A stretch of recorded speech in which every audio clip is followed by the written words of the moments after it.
अरे मर गए यार, मैं तो उड़ नहीं सकता। मैंने तो उस तोते को भी मार दिया।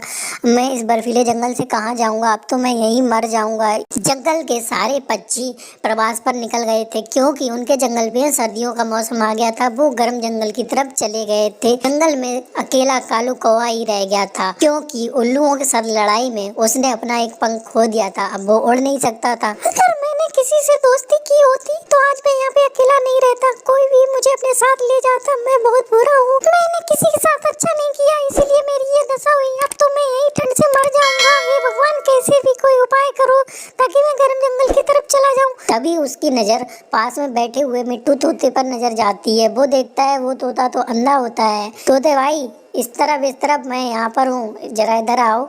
तो कहता है कि क्या इस जंगल में कोई और भी है? हाँ भाई, मैं कालू कौवा हूँ, तुम मेरी आवाज की दिशा में आओ। मैं उड़ नहीं सकता क्योंकि मेरे पंख में चोट लगी है। उसके बाद मिट्टू उड़कर उसके पास आता है। मिट्टू कालू से कहता है, भाई मैं उड़कर नहीं जा सकता क्योंकि मुझे आंखों से दिखाई नहीं दे सकता है।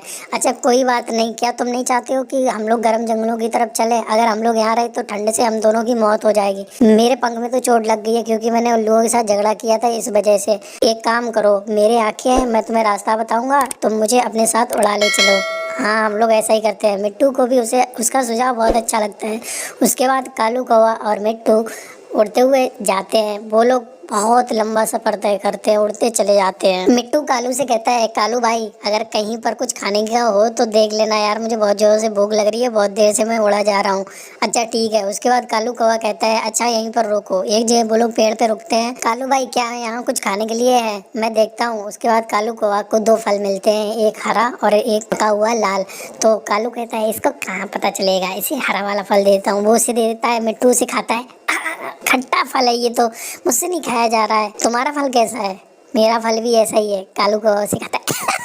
इसको पागल बनाया, बल्ले बल्ले। उसके बाद फिर से वो लोग अपना सफर शुरू करते हैं और उड़ते चले जाते हैं। वो लोग बर्फीले जंगलों से पार चले जाते हैं। कालू भाई मैं बहुत थक गया हूँ, मैं तुम्हें तब से लेकर चल रहा हूँ, मैं बहुत थक गया हूँ, मुझसे नहीं अब चला जा रहा है, हम लोगों को कहीं रुकना चाहिए। कालू कहता है, अच्छा ठीक है, एक जगह देखते हैं। उसके बाद वो लोग एक भेड़ियों के बाग में रुक जाते हैं। वहां पर मिट्टू पूछता है, भाई यहाँ कुछ खाने के लिए है? मुझे जोरों की भूख भी लग रही है। अरे यहाँ तो काली काली जहरीली बेरियां हैं, उन्हें नहीं खाना चाहिए। उसके बाद कालू कौवा कहता है, मैं आगे देखता हूँ। उसके बाद कालू कौवा आगे देखता है तो वो क्या देखता है? खजाना। उसकी आंखें फटी फटी रह जाती हैं। अच्छा यहाँ तो सोना है, क्या बात है, मजा आ गया, अब तो मेरी जिंदगी सुधर जाएगी, कोई दिक्कत ही नहीं है। मैं उस तोते को कुछ भी नहीं दूंगा, बहुत हरामी है। मैं एक काम करता हूँ, उसे अभी ठिकाने लगाता हूँ। उसके बाद कालू कौवा उसे जहरीली बेरी दे देता है, जिसे तोता खाकर वहीं पर मर जाता है। खजाने के लालच में कालू कौवा ये तो भूल गया था कि वो तो उड़ ही नहीं सकता है। वो सारा खजाना लेकर जैसे ही उड़ने की कोशिश करता है, ये क्या धड़ाम से नीचे गिर पड़ता है। वो कहता है, अरे मर गए यार, मैं तो उड़ नहीं सकता। मैंने तो उस तोते को भी मार दिया। मैं इस बर्फीले जंगल से कहाँ जाऊंगा, अब तो मैं यहीं मर जाऊंगा। ये सोच कर वो रोने लगता है। लेकिन अब रोने का क्या फायदा है, लालच का फल हमेशा बुरा होता है। कालू कौवे को बहुत अच्छे से समझ में आ गया था। कुछ दिनों बाद कालू की मौत हो जाती है। तो दोस्तों, हमेशा लालच का फल बुरा होता है, लालच नहीं